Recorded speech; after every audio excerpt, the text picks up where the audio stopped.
Before I start, I'd just like to mention that this is actually my second visit to Slovakia. I was here back in 1985, which is quite a while ago. I was quite young at the time. I've only been here for 24 hours now, but I can already tell that it's changed a lot since the 1980s. And it's changed for the better, I'd say. Okay, so what I'm going to talk about today is real estate, the importance of real estate, and more basically about land, although I'm not really happy about the word land. And I'm going to explain why that is the case. Also, one of the important factors that I'd like to point out here is that real estate capital, which includes land, is often underappreciated in its role in the economy. For example, I've noticed that a lot of the people I've met here in Bratislava and also in Prague earlier know a lot about economic freedom indices and so on. Unfortunately, in those indices, great as they are, land and real estate is often neglected, so that there is one aspect of economic freedom that is not really taken into account when people compare countries. And this is something that I will show with some examples here today. Okay, so I think that Mr. Gonda told you earlier that there was a publication 2 years ago that I co-authored, a book called Time, Space and Capital, and today's lecture is mostly based on one of the chapters in that book. So this is the outline here. First of all, I want to introduce to you what real estate capital is. I'm also trying to give you some example of why this is important. So in the beginning, I'm mostly going to talk about markets. Okay, what happens in a pure market with real estate capital, and also how it evolves over time, because the market for real estate is not static. It evolves over time, and the way it evolves in a market economy is through the entrepreneurial creation of new attributes that are associated with existing resources. Okay, so we have existing resources in the form of land and buildings and so on, but they are molded over time through entrepreneurial actions. Okay, so, and the general movement here is toward increasing complexification. In other words, what we see in the economy around us, and this is not only true of real estate capital, but of the economy in general, when we experience economic development, is a more complex structure of economically valuable attributes. And these attributes are tied to the resources. Okay, and I'm going to give you then an illustrative example of how we might analyze this with the help of a study I did a couple of years ago, which was published this year, about the hotel market in Shanghai, China. Okay, and this then, I go to the next step, which is about how entrepreneurs self-organize processes in markets that leads to this greater complexity. And I will also give an example of this. Okay, so that's the market part of this talk. Then I'm going to become a little bit more political. I'm going to talk about land use regulations and the enormous impact it can have on the economy as a whole. And this is important because, as I said earlier, this is often misunderstood. It's often neglected in policy discussions. And I will give some examples here from the UK, because the UK has very extensive regulations of land use and of property markets. It's probably the most extreme example that you'll find in Europe today. Okay, and after I've talked about that for a while, and I can see here that this slide here has been cropped, so you can't see it all, but then I will also finish by giving some examples of policy implications of the analysis of the effects of land use regulations on the economy. Okay. Now, if you have studied economics, and I was told that not all of you have studied economics, but maybe some of you have. If you study elementary economics, introductory economics, there is usually a distinction between three factors of production. These factors of production are land, labor, and capital. Unfortunately, in most textbooks, they immediately drop land. Okay, so it's just labor and capital. And anything having to do with space is simply forgotten for the rest of the textbook. And this might be one of the reasons why this factor is so seldom focused upon. Okay. Now, I don't really like that classification.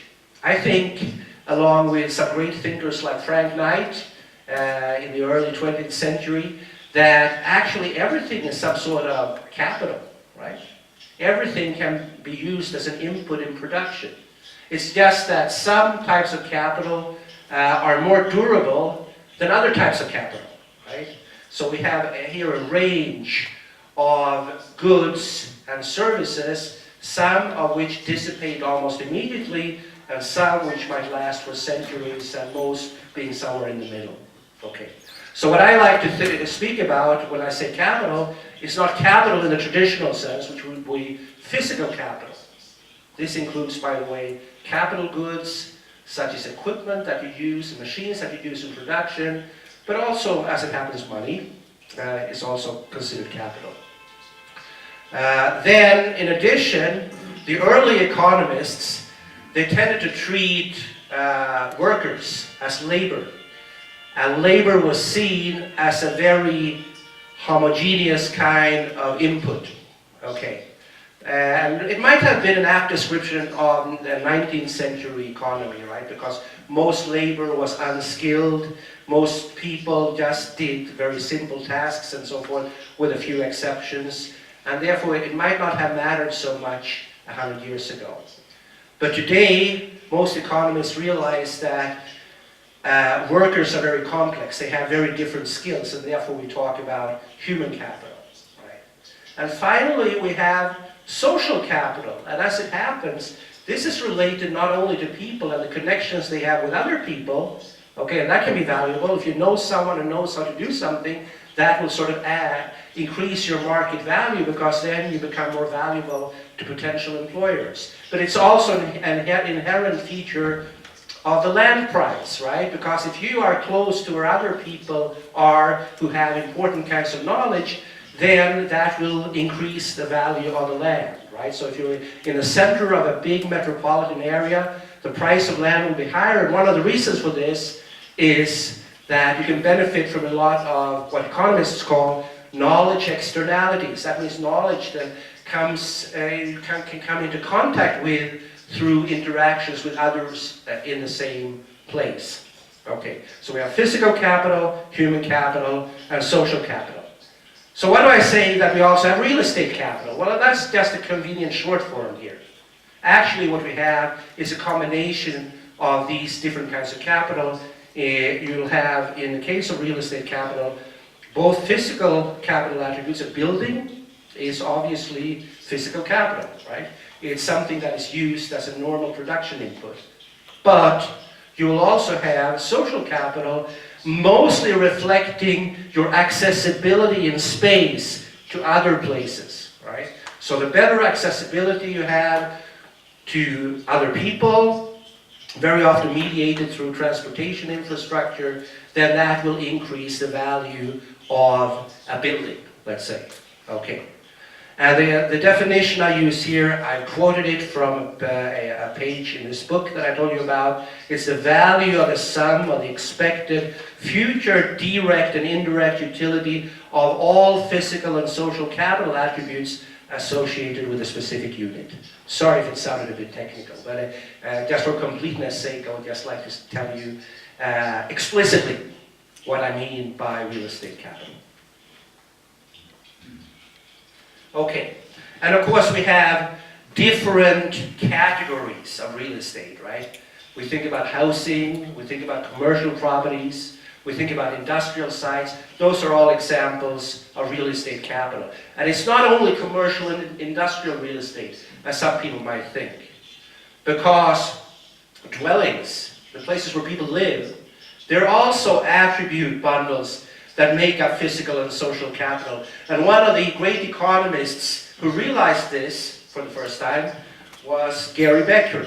Back in the 1960s and 1970s, he said that actually what's going on in a home is also some sort of production process, even though it is mostly outside of the market, right? So when you make a sandwich, you are combining human capital with physical capital maybe in the shape of bread and ham and cheese and so on, and you make something, right?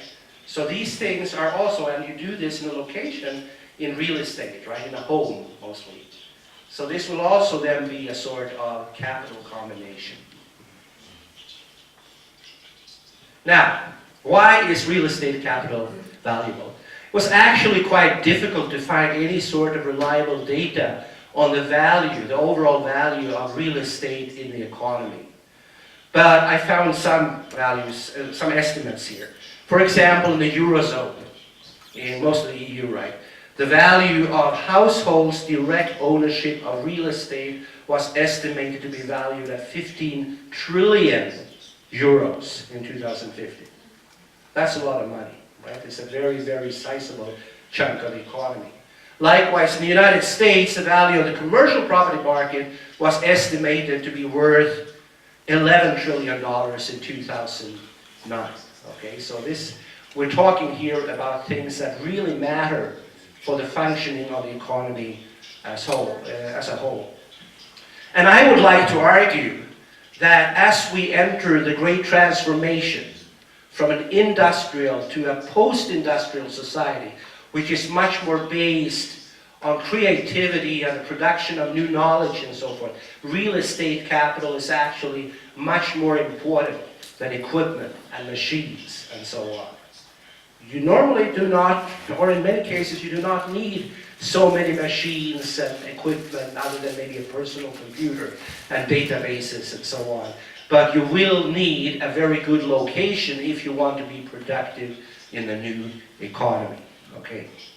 So, to reiterate my first point here, if you look at the most popular indices of economic freedom, arguably these are the Fraser Institute Index and the Wall Street Journal Heritage Foundation Index, you'll find that real estate capital plays almost no part in determining their measures of how free an economy is. And this can be very misleading. And I'll just give you an example. The UK counts as one of the freest European economies, according to this type of index. Right? But this is based on an unusually unregulated labor market, an unusually unregulated market for physical capital in the European context, but it does not take account in one type of physical capital, and that is real estate. Right? And I'm going to explain that in some more detail later. Likewise, if you look at another European economy, Belgium, you'll find that the labor market is more regulated than in the UK, but the real estate market is much less regulated. And this has big impacts, for example, on affordability in major cities. It's much more affordable to rent or buy a house in a Belgian city than a British city. Okay, so when I started out doing research, one of my first specialties was so-called hedonic prices. And hedonic prices is an attempt to measure the effects of various factors associated with real estate. What this means is that you're not going to pay the same kind of money for what looks to be an identical house in two different locations. Why? Because the location differs. And there is a statistical technique by which you can estimate implicit pricing of all of these attributes that are not part of the building. For example, what the neighborhood is like, what kind of accessibility you have through the transportation network, whether local schools are good or not, what the crime rate is like, and so forth. It's actually possible to estimate what this means. And the conventional way of thinking about this is to think in terms of structural attributes. Those are the attributes that real estate agents will be very explicit about, like the floor area and the number of bathrooms, but also the ones that will be less explicit about and that people do not have the same level of information about it, such as what is the neighborhood like, what is accessibility like, in other words, the location. So that's the normal terminology. However, I would say that you can also rephrase this using the categorization of capital I used earlier. You have physical capital, you have social capital, and then you have physical capital again. In other words, distances to infrastructural amenities is actually kind of physical capital. But if you think about stuff like school quality, crime rate, income level, education level, and so on, distance to potential employers, then what you're talking about is really social capital, which then has a direct effect on property values, right? Okay, so I'll give you an example here. This is also true of the hotel market, and this is sort of arbitrary. I could have picked any kind of market here, but just to illustrate how one goes about with this.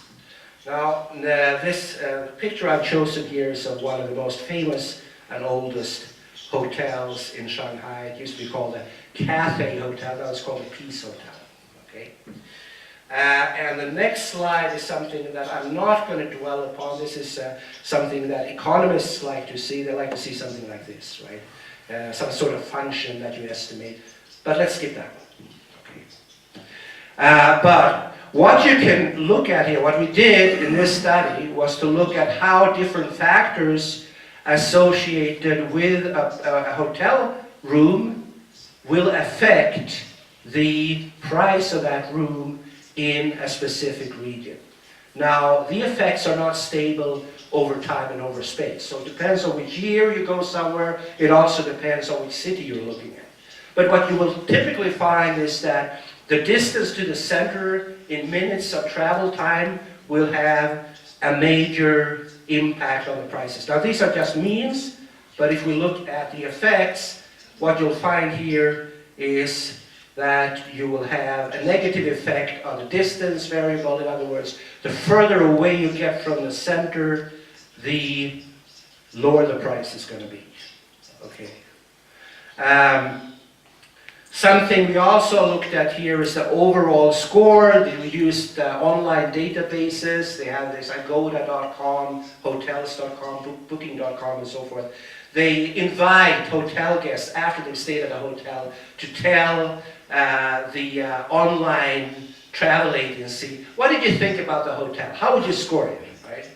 And this score actually also has an impact on prices. In other words, there's a feedback mechanism here. So if a hotel gets a lot of low scores, usually over time, you'll either get lower prices or higher vacancy rates, right? So the income will go down, and vice versa. Okay. So the point I was trying to make here is that it's actually possible, even though you don't have an explicit price tag, you don't have any information on the internet exactly how much you pay for each attribute.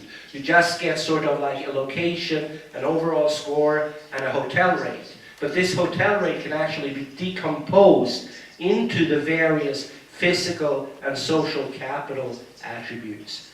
And most of these studies, by the way, have been done for housing markets. It's also possible to do it for commercial markets. I've been involved in some studies like that. And what you find is that the factors are a bit different depending on what kind of property market you're looking at. For example, for industrial sites, inter-regional accessibility is really important because that's related to distribution costs. It's easier to ship out the product if you're a manufacturer, for example. On the other hand, socioeconomic characteristics are almost not important at all, maybe except for a high crime rate, but other than that, it doesn't really matter. For housing, it matters quite a lot. So what you generally find is that if you're in a high income neighborhood, prices go up. If you're in a high education neighborhood, prices go up, and so on. If the school quality in the area is high, prices go up. Right? Okay. Now the reason I wanted to bring this up is because this is really crucial if you want to understand the actions of entrepreneurs. And I agree with Schumpeter before me who said that it's entrepreneurs who drive economic development, right? They are the ones who are ultimately responsible for the creation of something that is new and more valuable than what went before. And the way they do this in the real estate market is by introducing new attributes associated with existing resources.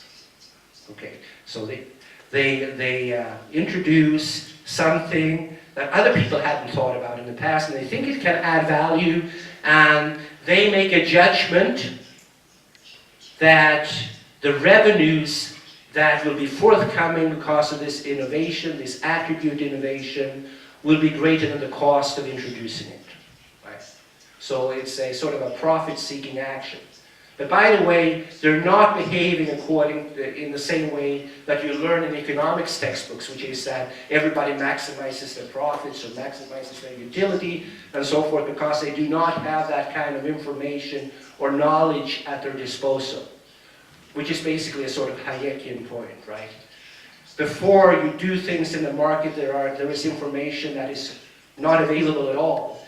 And you cannot even guess what it's going to be, because it depends on actions by millions of people in the economy, and what they are going to do in the future, nobody can really know, right? So this means that there is a lot of really radical uncertainty involved here. So what the entrepreneurs do is basically they make a judgment, they know the costs associated with contractual compensation, the rent they have to pay, what the workers are going to cost and so forth, but they don't really know the revenues, right? Because, well, the revenues have not yet been decided. It depends on whether the consumers are going to like the new thing or not. And what they actually can gain then is entrepreneurial profit. That is what is left when all contractual claims have been made. In other words, they're the residual claimants. The residual claimants the residual claimant will either earn a profit or incur a loss if it was a bad idea or if somebody else came up with an even better idea. Okay, right. So by the way, for those of you who are curious, this is basically related to the Knightian theory of entrepreneurship, so associated with the great American economist Frank Knight, who wrote a book way back in 1921 called Risk, Uncertainty, and Profit. He was the one who introduced the idea of judgment and radical uncertainty. So I'll just give you an example of how this works out in practice. And because my decomposition of price example was based on the hotel market, I'm going to give you a hotel example, just to make it a bit easier to understand maybe. So what you see here is the Ibis Hotel, North Point, not in Shanghai, but in Hong Kong. Okay. So why is this hotel interesting? Well, it's interesting because before it became Ibis, it was another hotel with another name, with a different owner that was independent. It didn't belong to a chain. Ibis is part of a French chain called Accor Hotels, right? And they have certain principles. And actually, some of these principles amount, historically, if we look past, to entrepreneurial attribute innovation. So it went from an old independent hotel and then to Ibis North Point. Now, I would argue here that certain attributes were added to the mix. So the hotel offered by Ibis is not identical with the preceding hotel, even though the building is exactly the same and the rooms are exactly as tiny, okay?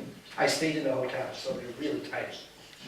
Now, but what they introduced here, and the old hotel was not profitable, so it had problems, right? That's why they sold the property. They introduced certain new attributes. For example, something called the 15-minute satisfaction contract, which means that if you have a faulty air conditioner, or if you can't turn on the TV, or if the air conditioning isn't working and so on, there is a promise by Ibis that if they don't solve it within 15 minutes, you can stay for free. Right? And then the calculation must have been that the extra cost of occasionally offering free rooms to customers would be smaller than the additional revenue from this new promise to customers, which sort of reduces the uncertainty or the perceived uncertainty associated with staying in this hotel, or in any Ibis hotel for that matter. Okay. They also introduced new connections to global reservation and feedback networks that they didn't have previously.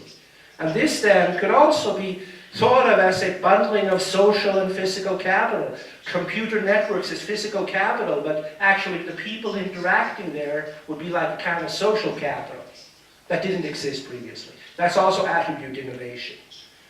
And they also mandated a high level of English proficiency, which wasn't there earlier. So when you check in, you can be pretty sure that the receptionist is going to be able to answer your questions in English, and not only in Chinese. Right? So this is all simple, everyday examples of how entrepreneurs sort of add to the complexity of existing resources, right?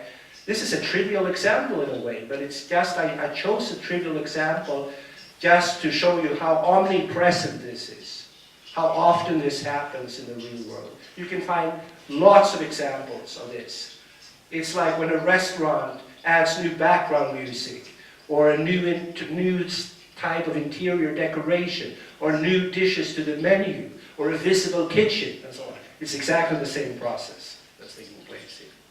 So, I think that this is basically the building block of economic development. It's when the entrepreneurs independently and in a very decentralized fashion come up with new ways of offering a good or a service attribute. So I use this on purpose, the word attribute, because I want you to pay attention to the fact that we're dealing with existing resources. We're just adding value by making these resources more valuable to customers if the entrepreneurship is successful, right? If it's unsuccessful, then you'll be forced out of business sooner or later, right? But if it's successful, it's going to add value. It's the same thing that happens that when you go and get an education, you want to develop a new skill. That means you get more human capital attributes, right? Which hopefully have a higher market value as a combination than your old skill set. Right? So it's all about the same thing here. So over time we can see how real estate in this example becomes more and more complex by the creation of new attribute combinations. And over time, the use and the value of a specific property might change dramatically. For example, when there is a land use conversion. Maybe in the past, a specific plot of land was most valuable for agriculture, but then there is urbanization. People want to build homes there instead. It's more valuable now. And then you have a land use conversion, which is a more radical kind of attribute innovation. So it's not set in stone. Okay. So what I'm trying to say here is that people in general, they have subjective perceptions of what you can do with resources. They have imperfect knowledge, which is why it can be profitable to exercise entrepreneurial judgment. And we also then get an open-ended bundle of attributes. There's simply no end to the process. You can go on and on and on. Whether we're talking about physical capital or human capital or social capital, doesn't really matter. Right? You can get, what you can say in general is that you will get a more complex economy over time if the economy is developing and not stagnating or deteriorating. So, the opportunity set of the owner of a certain piece of property is open-ended.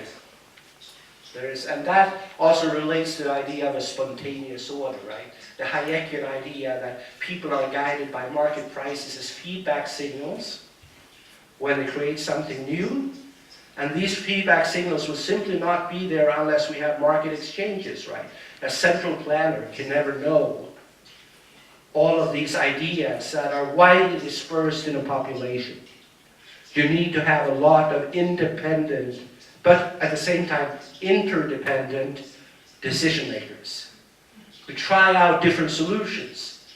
Sometimes they're successful, sometimes they are not, but on balance, they're more successful than unsuccessful. Right. Now, it's also another interesting thing that happens here, and I want to sort of relate this to the economy as a whole.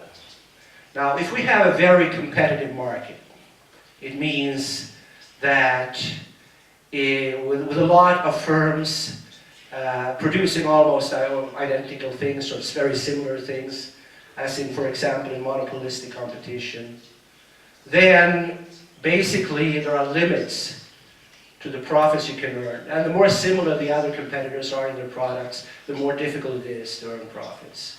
At the limit, we have something called perfect competition, right? What this means, well, I mean, perfect competition probably doesn't exist, but you can come close to it. Right? What this means that under perfect competition, the system constraint that economic agents face is as tight as it could possibly get, right? Homogeneous products, you can't raise prices because then everybody's going to switch to another producer. You can't lower prices because then you're going to go out of business because you're going to go bankrupt, etc. The firms are pure price takers. Okay. Well, that's not normally the case. Normally it's more like monopolistic competitions. But even so, if you have very close substitutes, it's difficult to earn a profit, right? And the real motivating force between the entrepreneurial action is an attempt to escape tight system constraints. Producers want loose system constraints.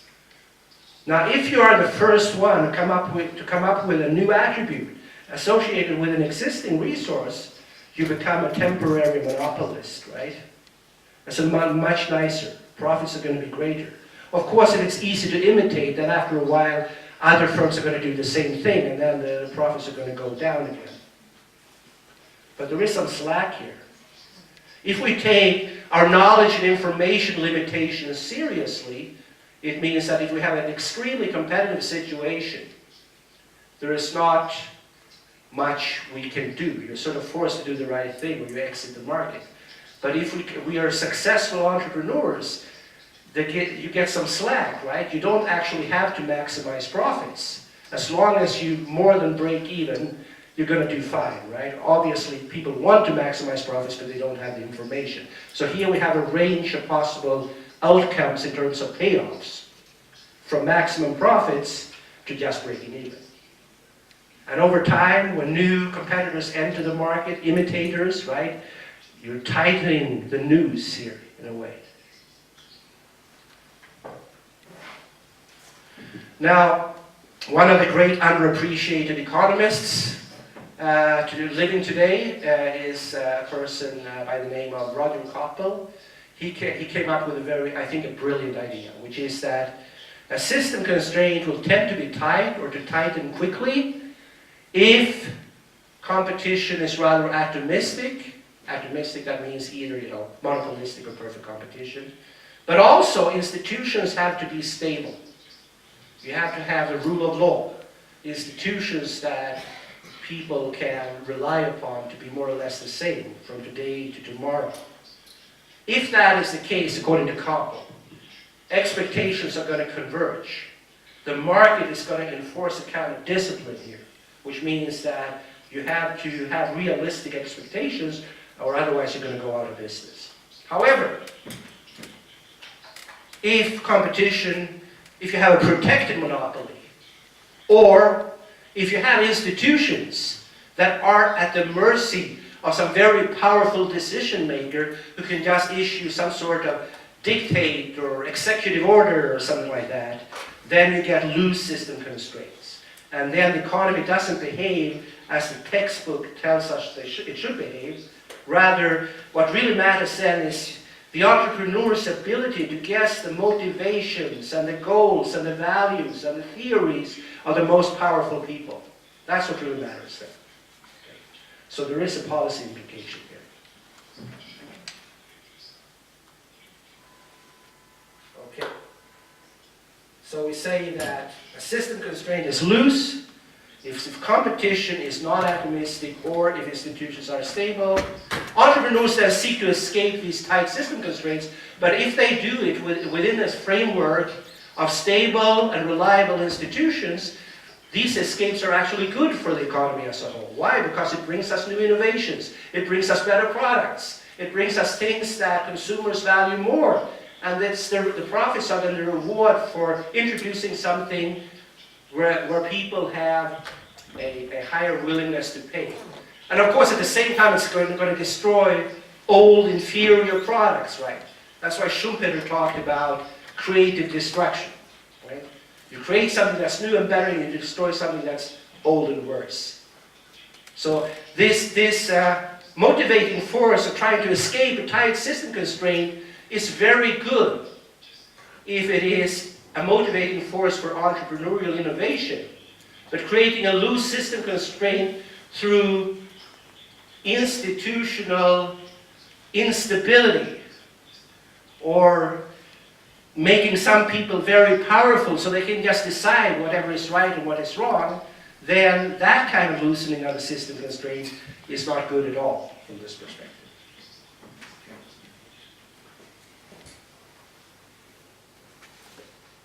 Okay, so this is my market part in a way.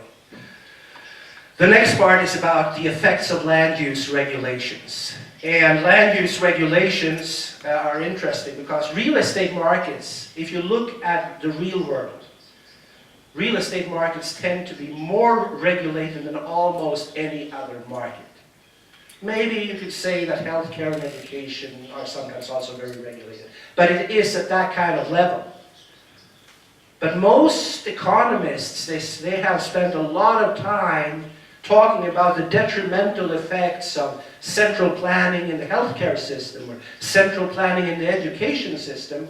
They spend much less time talking about central planning in the system of real estate in an economy.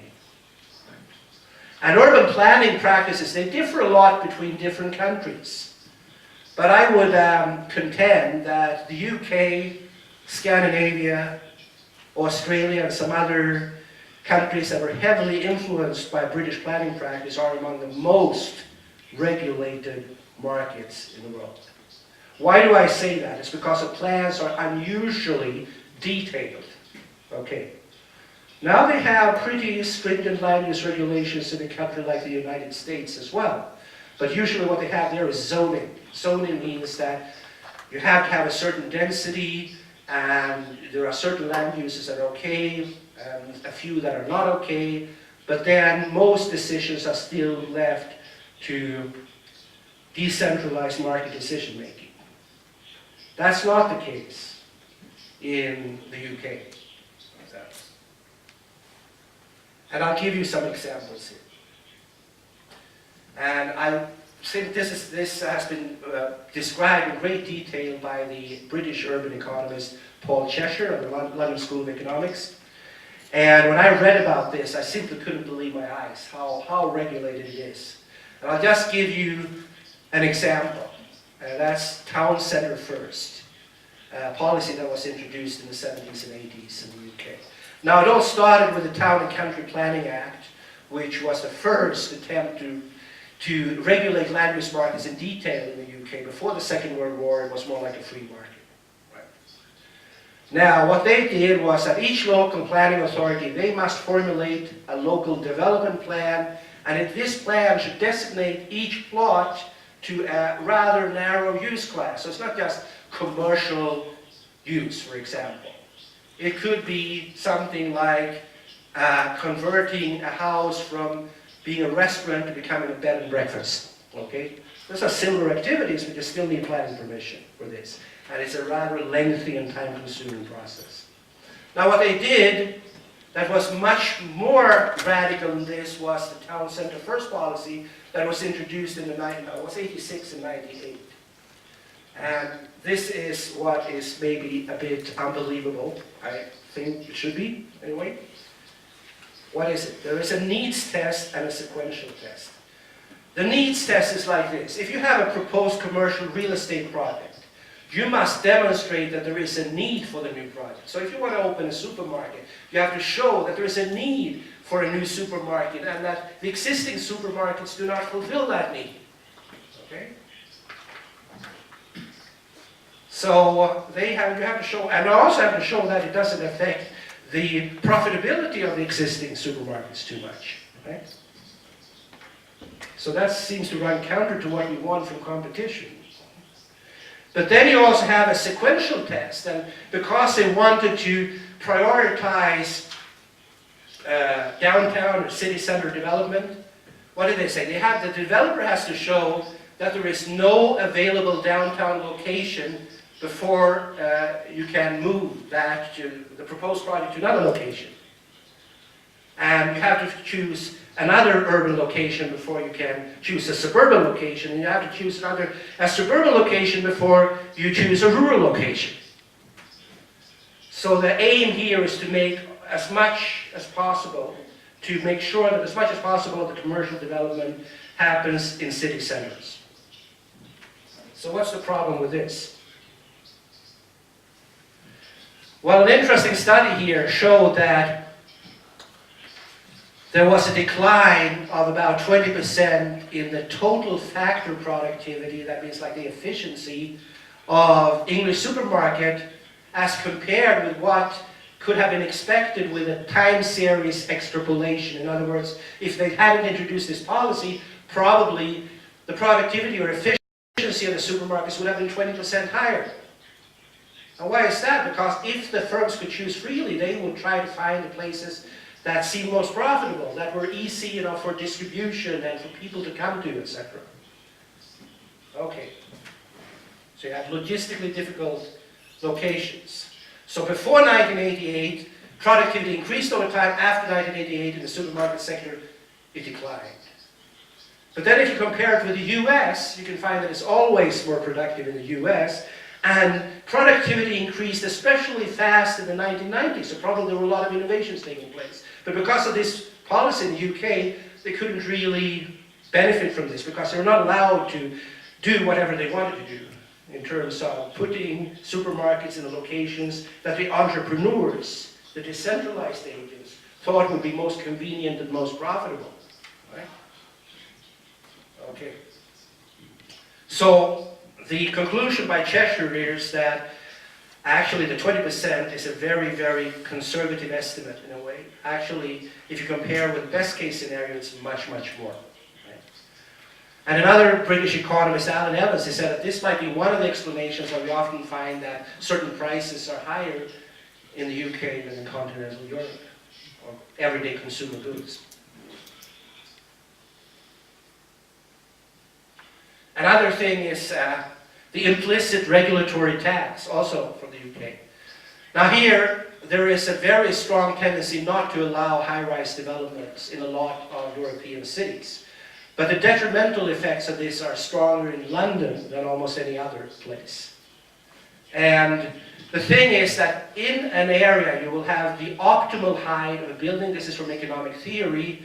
It's given by the equality of the market price per unit of land area and its marginal construction cost. The marginal construction cost goes up the higher the building is, right? So that means that it has to be very valuable land before you should build very high buildings. And if you have very sort of low land values, the optimal building height is very low, right? So what it tells us is that we should have a lot of skyscrapers in London, right? Because you have very valuable land. There are a lot of economic activity taking place, a major financial center, right? But that, for the most part, hasn't been possible because of extremely severe veto powers of the boroughs that make up London. So, for example, there's a place called the City of Westminster in London, well, in the city, in the greater London area. It's a central part of London. And they have decided that we have to protect sightlines. So if you're in Hyde Park, you should not see any tall building, okay? Even if it's in a totally different borough. So the reason that the Shard, that high-rise Shard building, is where it is because you can't see it from Hyde Park. And there was only like one side in that area of London, south of the River Thames, where you couldn't see it from Hyde Park. So it had to be in that place. Okay. So, when you estimate the implicit tax that is associated with this very severe height restriction in London, you'll find that, well, it has been estimated to equal an 800% tax. Okay. I've also given you a picture here on the right-hand side from the city of Westminster, and you can see what the average height of the buildings is. It's like 4 or 5 stories, right? And this is due to the fact that it's so extremely difficult to get permission, especially in the West End. So that's an area of London with extremely high land values, which happens to be located in the city of Westminster. Now, in the city of London, that's another kind of regulatory authority, they have been a bit more relaxed about this. So there, the implicit tax is only 450%. And then we go to Canary Wharf, the new area in the East End, where they have a lot of tall buildings. It goes down again, but it's still over 300%. So we can see here that the effects are severe. Unlike in New York, for example, they are said to have relatively strict land use regulation, but it's only 50% of the tax. So here, this is just an example of how big the effect can be of land use regulations. It's much more than the income taxes that people are paying and complaining about, right? Another example is the green belt that surrounds London. And the green belt is such that you can only use that land for agricultural uses. Now, what was the effect of that? The effect was that as the economy expanded, people had to move to the other side of the green belt and commute much longer distances, resulting in a much higher level of vehicle emissions and so on. Right? So it was actually contradictory to its intended effect. Okay, hurry up a bit. Okay, so strict land use regulations. The effect of all this is that they make real estate more expensive. I could mention here that the ratio between average house prices and average household income in London is extremely high. It's one of the highest in the world, right? You have other examples of that too in other parts of the world, but it is the effect of very strict land use regulations. That is the primary factor, because land is or new property development has a very inelastic supply. It's very difficult to get planning permission. You cannot build in certain places, and it's extremely difficult to build high, right? So they make the supply of new real estate less elastic, and they also make real estate markets more segmented. So there's one estimate of the Greenbelt area around London again, where if you were allowed to develop this for commercial or residential land use, the property value, the land value would be about 1,000 times greater than the current value when only agricultural use is allowed. Okay. It also makes it more difficult to predict future prices, both because it's associated with activist policies that might imply unstable institutions, right? People are always coming up with new ideas about how to regulate the land, and it becomes increasingly complex over time. And maybe then the best action for a property developer is not to try to find how to serve consumers best or households best, but rather how to best predict what the policymakers are going to do next, what they're going to decide. What's the new land use regulation going to be? What are they discussing, the powerful local politicians, right? So this can be, it means that they're directed in a way that is not what one would want on the basis of economic theory. So expectations about the ideas, the motivations, the goals, and the values of important actors, political actors, becomes more important than predictions about what one thinks consumers would have the highest willingness to pay for. Here is an example also. It also has some effects on the business cycle. Okay? So this is from the United States. The most restrictive markets in the US are all in California. And you can see here that it's like a roller coaster. It goes up and it goes down. So because of the very inelastic supply there compared with other parts, the only way that the property market can react to a cyclical effect is through price surges or price drops. Whereas in other areas that are less regulated, you will have supply effects. You'll have more new supply entering the market during a boom and less supply entering the market during a bust. So that's another aspect of land use regulations. And to compare, the least regulated markets in the US are the Dallas, Fort Worth, and Houston markets in Texas. Houston is the only city in the US without zoning regulations. And the most regulated markets are in Los Angeles and San Francisco, Oakland, right? And you can see here the price-income ratio is quite different, right? It's between 2 and 3 times more than the average household earnings, or the mean household earnings, or actually median household earnings in a given year. In Texas, and between 6.8 and 7.7 in California, which has some very predictable migration effects. We're looking here at net domestic immigration. That excludes the people entering the United States for the first time because they often go to the coast. They go to Los Angeles, San Francisco, New York. And it's because they don't really know anything. You know, they know that that's where you enter the country. Right? But if you look at domestic migration, you think about people who already live in the U.S. and choose to go to another state, right? So they have already entered either personally or their ancestors entered the U.S. at a much earlier time. Then there is a strong tendency for those to relocate to areas where housing is more affordable, and the places where housing is more affordable is where it is less regulated. Okay, so finally, I want to just say something quickly about policy implications here, more explicitly. So how can we ensure that we have an open urban development that encourages entrepreneurial innovations, attribute creation, new attribute creation, while avoiding this Hayekian knowledge problem that we actually observe with most urban planning practices, with the UK being perhaps the most extreme example. And what does it say? Well, what should we say then about what should governments do? Especially now in this case it would be, in most countries, local governments. In the US it would be local governments or state governments. In the UK it would be the national government. It depends on who is responsible for the most important planning issues. Okay. What should governments actually do when it comes to urban development? Well, I think there is a general answer here, is that we want rules and actions that are in the general interest. And I'm going to follow Hayek here and say that it sort of implies the principles of universal application. The same rule applies in the same way to everybody, no matter who that person or firm is.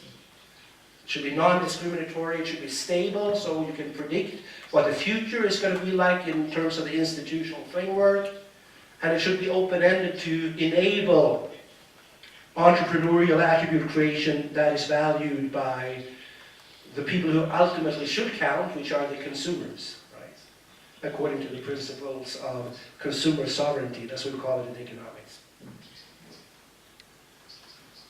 Okay, so again, to just repeat, maybe you know about this already, but the Hayekian perspective from the use of knowledge in society is that market prices, they distill and transmit knowledge on the particular circumstances of place and time. And this is the only way, by decentralized market exchange. That's the only way to get this kind of information about where resources should go in order to reach their highest valued uses. Okay. And the entrepreneurs are the driving actors in this process.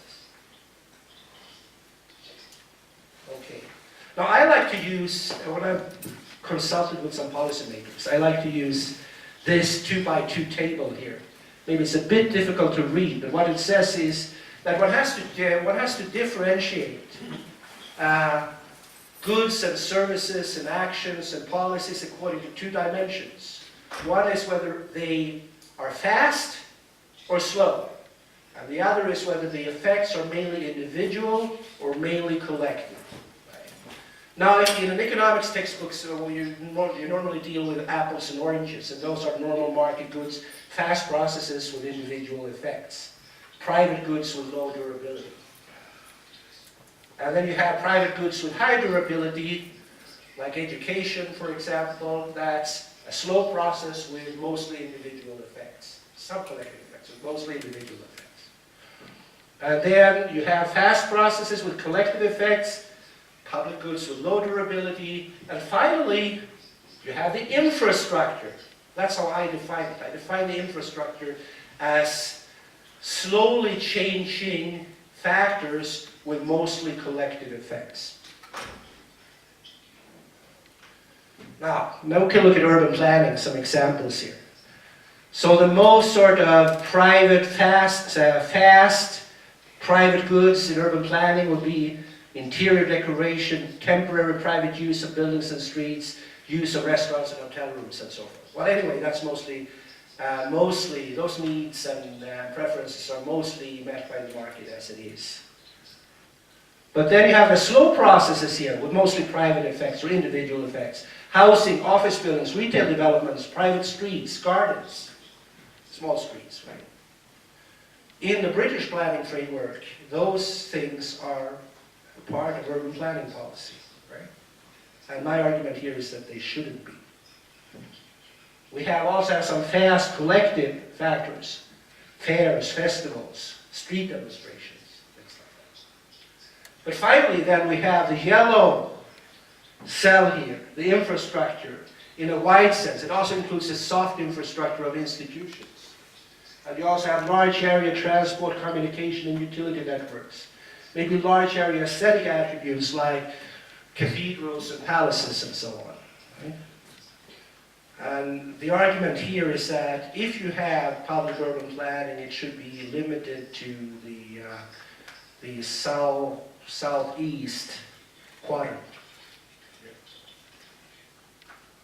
What is the problem with markets and planning?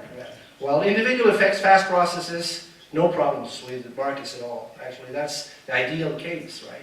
But you get false price signals if you use planning. You get a one-size-fits-all solution where you don't need to have one. But the same is actually true of those slowly changing goods that have mostly individual effects. If you have planning there, you have, again, one-size-fits-all and false price signals. However, the markets are not as perfect or because there might be some problems relating to expectations. You know, like Nike and uncertainty problems. In other words, you cannot be so sure about the market prices here because it might refer to a very long time horizon and it might change over time. A bit more tricky, but I would argue the market still solves it better than government planning. Okay, how about collective effects, fast processes? Well, as always, false price signals. You get that whenever you have planning. You might have a potential collective action problem when you use markets because maybe transaction costs are high, it's difficult to organize things, okay? So it's a little bit less clear here. But when we look at the final example, the infrastructure, you have both a potential uncertainty and a collective action problem with markets, and you might get false price signals with planning. Actually, with current systems of taxation, you do get false price signals.